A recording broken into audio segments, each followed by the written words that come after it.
जो एक circular puzzle है, सर्किल है। देखिए कहता 8 आदमी जो है P Q R S T U V और डब्ल्यू एक राउंड टेबल बैठे हुए हैं। तो राउंड टेबल या सर्किल वाला जो पजल होता है, इसका पहला रूल क्या होता है? इसका पहला रूल होता है कि आप झट से 2 सर्किल बना ले। अगर एक सर्किल अगर आपका गलत भी होता है, मतलब पुट करने में या किसी भी तरीके से गलत होता है, तो सेकंड सर्किल आपको मदद करेगा। 8 बोल रहे हैं तो सबसे पहले आप 8 बना लीजिए। ये हो गया 4, ये हो गया 6 और ये हो गया आपका 8। एक बार क्वेश्चन पढ़िए और दोनों सर्किल को एक बार में कंप्लीट कीजिए, जिससे आपका एग्जाम में समय भी बचेगा। चलिए हो गया। कहता है कि P Q R S T U V और डब्ल्यू जो है कि बैठे हुए हैं, सबका सीट जो है कि समान दूरी पर है।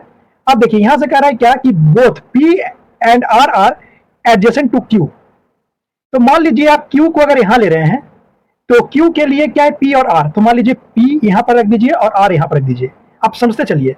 तो उसी तरीके से क्यू को आप यहां पर रखिए, एक बार पी को इधर रखें तो एक बार पी को इधर रखिए और आर को इधर रखिए। बात समझ में आ रही है? चलिए उसके बाद देखिए, उसके बाद क्या कहता है? Both T and R are adjacent to S. T and R, तो आर यहां पर है और टी को यहां पर रखिए, जो किसके एडजेसेंट है? मतलब अगल बगल किसके हैं? एस के हैं।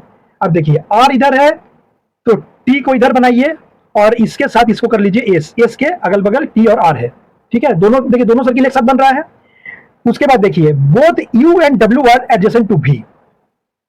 ये तो भी के बारे में तो कई बार नहीं कुछ बोला गया है। चलिए इस स्टेप को छोड़कर आगे बढ़ते हैं। अब क्या कहता है? S and W are opposite to the chair. S और डब्ल्यू जो है एक दूसरे के अपोजिट चेयर पर बैठे हुए, मतलब आमने सामने बैठे हुए हैं। ये डब्ल्यू हो गया, एस के बगल में ये डब्ल्यू हो गया। अब देखिए इसके पहला वाला जो लाइन बोल रहा है आ जाएगा।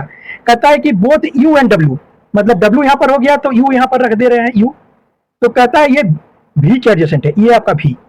उसी तरह से ये डब्ल्यू है तो ये है आपका यू और ये है आपका भी। ये तो आपको समझ में आ गया है। अब देखिए दोनों सर्किल कंप्लीट हो गया। अब देखिए क्या क्वेश्चन बोल रहा है। कहता है in while going in clockwise direction. Clockwise direction का मतलब इस तरीके से आपका मूव कर रहा है, मतलब इस तरीके से आपका मूव कर रहा है। ठीक है, ये क्लॉकवाइज डायरेक्शन है, आपका मूव कर रहा है। तो कहता है in clockwise direction around the table from P, मतलब पी से ये क्लॉकवाइज डायरेक्शन ऐसे आपका मूव कर रहा है। Once meet R before T, मतलब कि पी से अगर मूव करेंगे तो सबसे पहले आर मिलेगा। टी से मिलने से पहले हमको आर मिलेगा। तो देखिए पी से अगर हम मूव कर रहे हैं तो सबसे पहले हमको इसमें क्या मिल रहा है? इसमें तो सबसे पहले टी मिल रहा है, फिर आर मिल रहा है, लेकिन बोल रहा है पहले आर मिलना चाहिए। तो देखिए ये वाला आपका जो है कि सही है। सबसे पहले पी से आ रहे हैं तो सबसे पहले हमको आर मिल रहा है, उसके बाद हमको टी मिल रहा है। मतलब कि क्वेश्चन के हिसाब से आपका ये सर्किल जो है कि गलत है। अब हमको लेना पड़ेगा सिर्फ इस सर्किल में। अब देखिए तो in how many person sell Q, मतलब अगर क्यू से अगर हम लोग यहां से क्लॉकवाइज डायरेक्शन में अगर चलना चालू करें, ये ऐसे डायरेक्शन में, तो W तक पहुंचने में कहता है कि कितने लोग मिलेंगे, जिसके ऑप्शन है आपके 5 4 2 1। तो देखिए Q से स्टार्ट कीजिए। एक है ये 1 हो गया, ये 2 हो गया, ये 3 हो गया, ये 4 हो गया, ये 5 हो गया। 5 आदमी को क्रॉस करेंगे तब जाकर हमको W मिलेगा। तो उस हिसाब से हमारा इसका जो आंसर क्या होगा? A 5 पर्सन, जो क्लॉकवाइज डायरेक्शन में Q से क्रॉस करते हुए जो सबसे पहले R आएगा, W तक पहुंचने में हमको 5 आदमी मिलेगा।